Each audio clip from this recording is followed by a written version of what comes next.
في كل حلقة هتفاجئ بتحديات ومواقف صعبة، مطلوب مني أتصرف وأطبخ أكلة مبتكرة مهما كان ضيق الوقت أو صعوبة الموقف. بس مع زيت كريستال أنا قبلت التحدي. في الحلقة اللي فاتت طلبت منكم تتحدوني وتبعتوا لي انتوا المكونات. كريستال قرت كل التعليقات اللي جت واختارت لي منهم.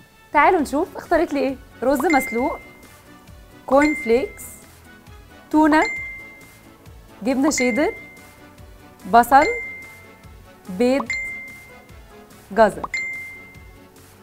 رز مسلوق، كورن فليكس، تونة، جبنة شيدر، بصل، بيض، جزر. في بولة هنحط الرز المسلوق، هننزل عليه التونة، الجبنة الشيدر المبشورة، جزرة مبشورة، بصل مفروم، بيضة وبياض بيضة. هنرش رشة ملح، رشة كمون ورشة فلفل. هنقلب المكونات مع بعض وهبدأ بتكوير التونة.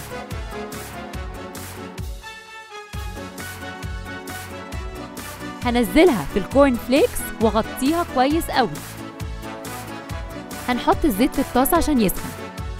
هنقليهم في زيت كريستال عباد الشمس اللي بيخلي أكلك صحي وخفيف. أول ما لونها يبقى ذهبي هنطلعها.